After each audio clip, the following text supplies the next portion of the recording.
Halo semuanya, sawadee-krap, apa kabar? Semoga kabar kalian selalu baik dan juga sehat. Selamat datang di segmen analisa.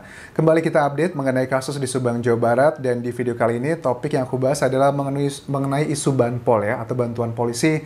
Ini adalah orang yang sukarelawan ngebantu di sebuah kantor polisi, dan isu ini memang tidak suka adalah salah satu hal yang cukup panas beberapa waktu lalu, dan kesannya kayaknya menghilang begitu aja. Sekali lagi, pada saat aku ngebahas sebuah topik mengenai kasus Subang, aku tidak berpihak kepada satu siapapun individu, tapi aku berpihak pada fakta-fakta dan juga proses menuju kebenaran. Kita akan bahas mengenai banpol.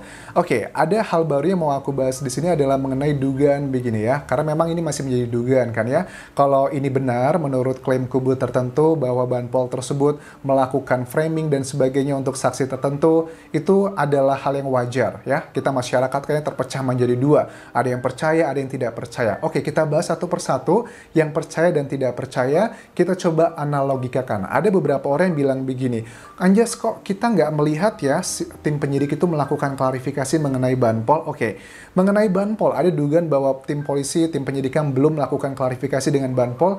Aku menduga banpolnya ini adalah tidak cuma satu orang ya, mungkin 2 orang atau 3 orang, karena kan sukarelawan gitu. Dan juga kerjanya kan juga bagi-bagian. Aku menduga bahwa saksi tertentu itu membantu dalam tanda kutip, baik itu beneran ataukah framing, itu pasti lebih dari 1 orang begitu. Itu adalah pertama. Apakah mereka sudah dilakukan pemeriksaan, Anjas? Menurut aku adalah sudah ya. Tapi kenapa nggak dikasih tahu begitu?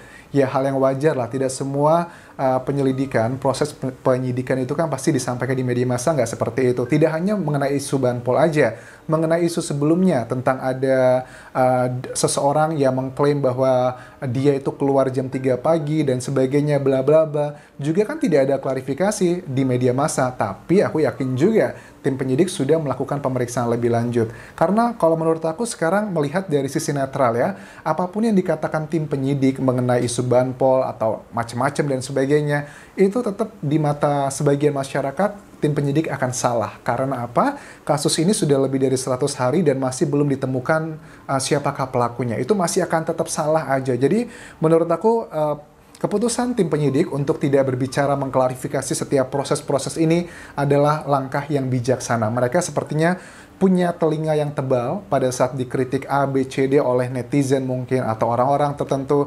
Mereka sepertinya sudah cukup dewasa membiarkan saja, ya udah biarkan saja ngomong, nanti kan fakta akan berbicara sendiri. Itu adalah bagian mengenai hal kenapa tim penyidik tidak menyatakan ini. Tapi kalau secara pribadi menurut Anjas nih, apakah mereka sudah diperiksa? Tim orang-orang banpol tersebut yang aku duga lebih dari 1 orang, pastinya sudah diperiksa. Nah, ketakutan dari salah satu saksi kemungkinan besar adalah jangan-jangan ini Anjas, ini bagi yang kontra ya, bagi yang pro dengan saksi tertentu gitu misalnya.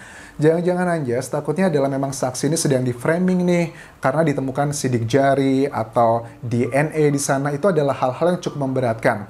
Oke, betul, bukanlah pemikiran yang salah karena kita kan orang awam ya, kita sama-sama bukan expert di bidang yang DNA, sidik jari dan sebagainya, sama-sama kita bukan orang expert, jadi adalah hal yang wajar pada saat ada sesuatu hal yang seperti ini yang bisa dikategorikan sebagai alat bukti yang kuat nantinya, ini takutnya menjadi berat bagi saksi tertentu. Tentunya aku juga tidak mau, kita semua tidak mau melihat bahwa orang yang tidak bersalah justru malah menjadi tersangkanya. Terus gimana dong Anjas? Bagaimana untuk membedakan ini? Apakah nanti DNA atau sidik jari atau hal-hal tertentu itu membedakan mana yang framing, mana yang fakta? Nah, gampang sekali sebenarnya, maksudnya nggak boleh jumawa juga ya, tapi kalau berdasarkan keterangan dari Dr. Hastri pada saat aku ngobrol dengan beliau di channel YouTube-nya Denny Darko ya, di situ dinyatakan bahwa aku juga bertanya, dokter gimana caranya agar membedakan ini, misalnya sidik jari ya, sidik jari kalau ini yang framing dan sebagainya, ya salah satunya adalah dengan mengetahui usia sidik jari tersebut.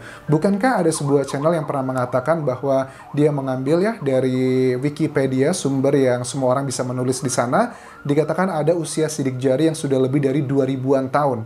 Nah, usia 2000-an tahun aja itu bisa diketahui usianya berapa lama. Apa kabar dengan sidik jari yang usianya 1 hari, 2 hari, 4 jam, 5 jam? Pasti akan jauh lebih mudah untuk mengetahuinya.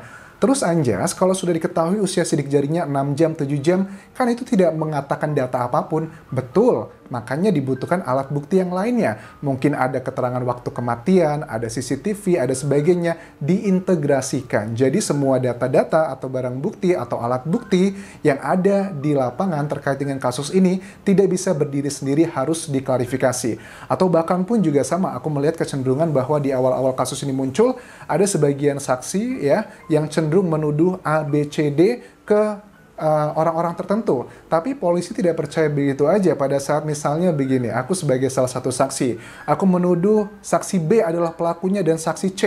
Apakah polisi langsung percaya dengan tuduhan sebagai aku saksi?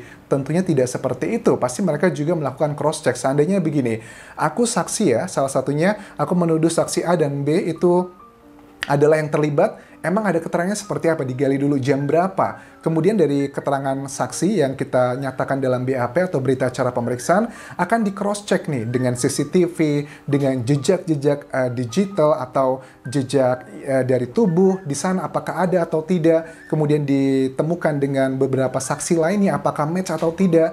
Makanya kan selalu bilang untuk kasus pembunuhan ini sudah tidak lagi dibutuhkan pengakuan begitu, karena mau ngaku pun kalau memang fakta-fakta di lapangan alat buktinya tidak ada, ya dia tidak akan menjadi tersangka. Tapi sebaliknya, walaupun dia bilang dia tidak mengaku, tapi alat bukti di lapangan menunjukkan dia terlibat atau pelakunya dengan berbagai macam hal pastinya sudah sangat kuat, ya pasti dia akan menjadi tersangka. Kembali lagi mengenai Banpol sendiri, apakah kita harus kawal terus Anjas? Betul ya, kita harus terus kawal Banpol ini apakah ini beneran framing ataukah tidak. Tapi ya kita nggak bisa menuntut tim penyidik untuk mengklarifikasi, karena yang topik yang tidak diklarifikasi dikatakan langsung oleh tim penyidik kan tidak hanya mengenai Banpol.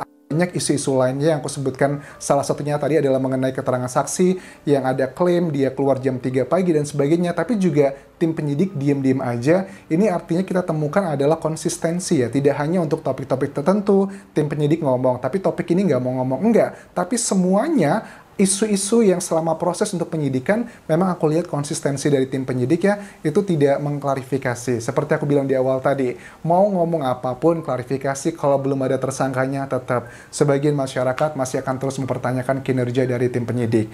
Memang seperti aku bilang ada mungkin kekeliruan di awal-awal, mungkin aku bilang di video sebelumnya, mungkin aja Banpol tersebut tidak masuk untuk framing hanya karena kemalasan pribadi menyuruh orang-orang tertentu. Itu adalah yang pertama. Atau yang kedua, ada juga kemungkinan seperti tuduhan dari ya sejumlah saksi yang mengatakan bisa aja Banpol tersebut adalah suruhan orang tertentu untuk memframing orang-orang tertentu, itu juga bisa aja. Makanya harus dibutuhkan pembuktian. Tapi kalau harus dipaksa berbicara di media massa, menurut aku ini sudah nggak linear, sudah nggak masuk akal. Karena semua isu juga yang dari awal bulan kejadian sampai sekarang pun tim penyidik tidak mau mengklarifikasi apapun itu. Jadi jangan menilai apakah ini benar atau salah hanya dari bagian klarifikasi atau tidak. Tapi memang ini semuanya adalah konsisten. Mudah-mudahan kalian nangkep ya apa yang aku maksud ya. Mudah-mudahan juga kita tidak lagi terpecah-pecah lagi, kubu-kubuan sudah tidak lagi, karena bagi aku ini bukanlah perlombaan ya teman-teman ya. Terus kita kawal kasus ini untuk sampai mengetahui siapakah tersangkanya, dan please pada saat nanti diumumkan, jangan pernah ada kata-kata jumawa, tuh kan bener kata aku, tuh kan bener kata aku. No, ini bukan perlombaan. Jadi kita kawal terus sampai nanti di persidangan. Terima kasih sudah menonton, terima kasih support kalian. Jangan lupa follow Instagram Kudi Anjas di Thailand dan juga subscribe channel YouTube ini. Kalaupun kerap semuanya, bye-bye.